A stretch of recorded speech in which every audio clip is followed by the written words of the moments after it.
अगर आप लोगों ने अभी तक इंस्टाग्राम पर मुझे नहीं विजिट किया है तो aditi_JRF अड्डा इज दी हैंडल। आपके लिए JRF अड्डा प्रीमियम बैचेस आते हैं। अगर आप अभी बैच लेते हो तो 12 महीने के लिए वैलिड रहेगा, तो आप जून भी कवर करोगे, जून का क्रैश कोर्स जो आएगा वो भी कवर कर लोगे, और आप सभी लोग दिसंबर का कोर्स भी कवर कर लोगे। तो ऑल इन वन बैच आप लोगों के लिए आता है 12 महीने की वैलिडिटी के साथ में।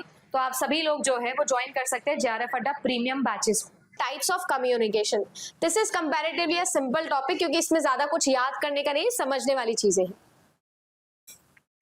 है ना। थोड़ा सा समझते हुए चलेंगे आप कि हमारे पास में जो कम्युनिकेशन के टाइप्स है वो कौन कौन से मॉडल होते हैं। ठीक है, सबसे पहले अगर मैं बात करूं तो सबसे पहले हमारे लिए आ जाता है टाइप्स ऑफ कम्युनिकेशन के अंदर, एक तो आपका डायरेक्शन या फ्लो के बिहाफ पर जो मॉडल होता है, जैसे आपका अपवर्ड और डाउनवर्ड कम्युनिकेशन। अपवर्ड कम्युनिकेशन का मतलब क्या होता है, जब बॉटम वाले मैनेजमेंट से ऊपर वाले मैनेजमेंट में कोई बात चलती है, यानी सब ऑर्डिनेट से सुपीरियर ऑर्डिनेट के ऊपर मैसेज आता है। वो यूजुअली रिपोर्ट्स होती है, फीडबैक होती है, कंप्लेंट्स होती है, शिकायत होती है ना। एक डाउनवर्ड होता है, डाउनवर्ड जिसके अंदर इंस्ट्रक्शंस पास होते हैं, ऑर्डर पास होती है, पॉलिसीज पास होती है, सुपीरियर से या सीनियर मैनेजमेंट से सबऑर्डिनेट के पास, है ना, जूनियर के पास में जो एक कम्युनिकेशन जाता है, ये डायरेक्शन के बिहाफ पे है। एक आपका आता है हॉरिजॉन्टल या लेटरल कम्युनिकेशन, ठीक है ना, जो टीम वर्क सेम डिपार्टमेंट में हो रहा है, कोलीग्स जो आपस में कम्युनिकेशन करते हैं, सेम लेवल पर लोग जो आपस में बातचीत करेंगे, है ना, जैसे मैनेजर और टीम लीडर, ये जो कम्युनिकेशन हो रहा है, ये मैनेजर से अगर टीम लीडर के पास बात जा रही है तो this is going to be downward, team leader से बात मैनेजर तक जा रही है तो this is going to be upward. But अगर दो मैनेजर्स है ना, एक आपका सेल्स मार्केटिंग मैनेजर, एक आपका जो है वो आपका फाइनेंस मैनेजर, एक आपका जो है HR मैनेजर, ये सब आपस में बात कर रहे तो सारे मैनेजर आपस में बात करें, सो सेम लेवल पर, इसीलिए इसको आपका कम्युनिकेशन बोलेंगे हम लेटरल या फिर हॉरिजॉन्टल। नाम लेटरल इसलिए इंपॉर्टेंट है। देन आप लोगों के लिए आता है डायगोनल कम्युनिकेशन। डायगोनल कम्युनिकेशन क्या होता है, डायगोनल कम्युनिकेशन होता है जब डिफरेंट लेवल या डिफरेंट डिपार्टमेंट के लोग आपस में बात करते हैं, जैसे HR का मैनेजर जो है वो क्या करे, क्लर्क से बात करे, that is called as diagonal communication. Same department के अंदर तो डाउनवर्ड हो जाता, बट अब ये क्या है, मैम एक डिपार्टमेंट का बंदा दूसरे डिपार्टमेंट के जूनियर से बात कर रहा है, this is called as diagonal communication. ये डायरेक्शन से है, सिंपल है ये, इसमें ज्यादा कुछ याद करने का नहीं है, समझने वाली चीजें हैं, है ना। देन अगर मैं बात करूं तो हमारे पास में कुछ मोड या मीडियम के अकॉर्डिंग भी कम्युनिकेशन होते हैं, जैसे सबसे पहले आता है आपका वर्बल कम्युनिकेशन। तो जो भी आपका ओरल या रिटन कम्युनिकेशन होता है वो आपका होता वर्बल ही है। यूजुअली वर्बल में हमको हमेशा लगता है कि सिर्फ ऑडियो वाला होगा मैम, बट देखो वर्बल में आपका ये और ये दोनों ही आते हैं, रिटन कम्युनिकेशन और ओरल कम्युनिकेशन, ठीक है। सो ये आपकी आती है वर्बल में। नॉन वर्बल में आता है विदाउट वर्ड्स, ना कुछ बोलेगा ना कुछ लिखेगा, मतलब एक्शंस के थ्रू, बॉडी लैंग्वेज के थ्रू, जेस्चर्स के थ्रू, है ना, एक्सप्रेशंस के थ्रू, पोस्चर्स के थ्रू जब कम्युनिकेट किया जाता है, आई कांटेक्ट के थ्रू जब कम्युनिकेशन किया जाता है, समझ गए। जैसे आप करते हो ना कम्युनिकेशन, आप अपने XYZ जिससे भी कम्युनिकेट करते हो, चांद के थ्रू भी कम्युनिकेट कर लेते हो आप, कि आपने चांद को कुछ कहा और उसने सुन लिया मैम, उसने हमको रिप्लाई बैक कर दिया मैम, तो वो क्या है, वो भी नॉन वर्बल कम्युनिकेशन ही होता है।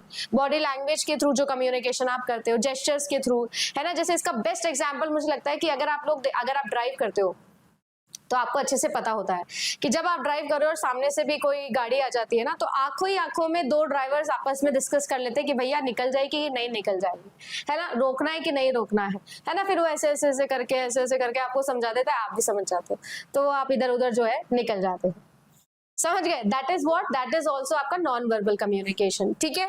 देन अगर मैं बात करूं तो आप लोगों के नॉन वर्बल कम्युनिकेशन को कभी कभी ग्रेपेवाइन कम्युनिकेशन भी बोलते हैं, है ना, ग्रेपेवाइन कम्युनिकेशन भी अपन इसी को हम लोग बोलते हैं, ठीक है जी। देन आपका आता है विजुअल कम्युनिकेशन। विजुअल जैसे आपको इस वक्त मैं जो दिखा रही हूँ, है ना, मैं आपको ये डायग्राम ड्रॉ कर कुरा के, लकीटे मार मुरा के जो ये दिखा रही हूँ, फ्लो चार्ट बना बना के जब मैं आपको पढ़ाऊं, ठीक है, इसे हम लोग क्या बोलते हैं, इसे भी हम लोग बोलते हैं विजुअल कम्युनिकेशन, ठीक, इशारों इशारों में, बिल्कुल। मैं संस्कृत भी पढ़ाऊं, ठीक है भाई, पहले मैं संस्कृत से JRF कर लेती हूँ, जिसमें मुझे हो ही जाएगा लगभग 1 2 3 4 5 सदी लगेगी मुझे, बड़ी मुश्किल से मैंने 8वीं तक संस्कृत पास करी है मेरे भाई, अब क्यों मेरे को वापस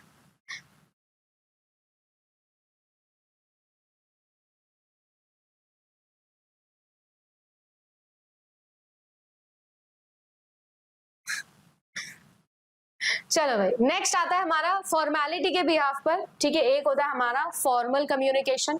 देखो फॉर्मल कम्युनिकेशन होता है जो एकदम बढ़िया सूट पैंट पहन के, टाई वाई पहन के, और एकदम ऑफिस के अंदर जो आपका स्ट्रक्चर्ड कम्युनिकेशन होता है ना, रिकॉर्डेड फॉर्म के अंदर ये जो आपका कम्युनिकेशन है एकदम तमीज से, ऐसे टाई वाई लगा के और एकदम ऐसे क्रॉस लेग बैठ के और तमीज से कॉफी ही पी जाएगी फिर उसके अंदर, वो भी ब्लैक। दैट इज आपका फॉर्मल कम्युनिकेशन, जिसमें रिपोर्ट्स डिस्कस होती है, मेमोज डिस्कस होते हैं, एमओएम डिस्कस होते हैं, है ना। एक जो होता है वो आपका होता है इनफॉर्मल कम्युनिकेशन। जैसे मैंने अभी कहा, यूजुअली आप लोगों का इनफॉर्मल को ग्रेपेवाइन बोलते हैं, नॉन वर्बल कम्युनिकेशन जिसमें ज्यादा यूज होता है। ये जो है आप लोगों का इनफॉर्मल कम्युनिकेशन, ये इनफॉर्मल कम्युनिकेशन आपका होता है जो कि बहुत ही ज्यादा कैजुअल होता है, ठीक है ना, बहुत ही ज्यादा कैजुअल कम्युनिकेशन जिसके अंदर होता है। कोई कोट पैंट टाई सूट की जरूरत नहीं है ना, एकदम मस्त, एकदम नेकर टी शर्ट के अंदर आप कम्युनिकेशन कर सकते हो। आज के टाइम पर कॉर्पोरेट कल्चर जो है वो इसमें बहुत ज्यादा बिलोंग करने लग गया, को वर्किंग स्पेस आ गई है, फ्रेंडली एनवायरनमेंट हो गया है, ठीक है। जेआरएफ अड्डा में भी जब भी मैं अपनी टीम मीटिंग लेती हूँ तो एकदम इनफॉर्मल ही होती है ना, एकदम इनफॉर्मल कम्युनिकेशन ही होती है। कोई सूट पहन के नहीं आता है मेरी मीटिंग के अंदर, मैं खुद ही नहीं जाती हूँ, मैं खुद ही पजामे में चली जाती हूँ। नेक्स्ट आता है आप लोगों का बेस्ड ऑन पार्टिसिपेंट्स या सेटिंग के अकॉर्डिंग भी होता है। अगर आपस में ही बातें हो रही है दो लोगों के, then it is called as interpersonal, है ना, इजी है, ये तो सब याद है आपको, रिवाइज ही करवा रहे हो। इंट्रापर्सनल होता है जब आप विद इन वन सेल्फ बातें करते हो, आप सेल्फ टॉक करते हो, रिफ्लेक्शन करते हो, है ना, जब आप सोचते हो। कभी कभी सोचना चाहिए, ऐसे मैं जानती हूँ कि आप ज्यादा अपने दिमाग को कष्ट नहीं देते हो, बट इट्स टोटली फाइन। कभी कभी फ्रिज से निकाल लेना चाहिए दिमाग को, कभी कभी सोच लेना चाहिए, इट्स अ गुड हॉबी। कभी कभी सोचोगे तो अच्छा लगेगा आपको, है ना, तो बेटा सोच लिया करें कभी कभी।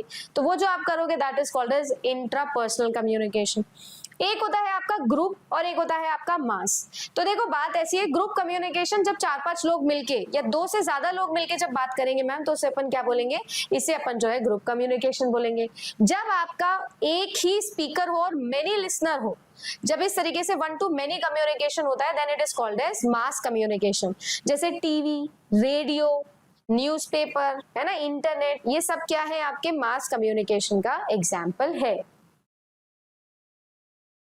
बहुत सोचते हो, ज्यादा भी नहीं सोचना है, ठीक है। तुम सोच में ही, अगर तुम्हारी सोच को मैं वॉक के रेसिप्रोकल करूं, एनालॉजी लगाओ ना, तो तुमने इतना सोच लिया होगा कि तुम यहाँ से पैदल एंटार्क्टिका पहुंच गए हो सोच सोच में। तो इतना भी ना ज्यादा सोचे, थोड़ा कम सोचे,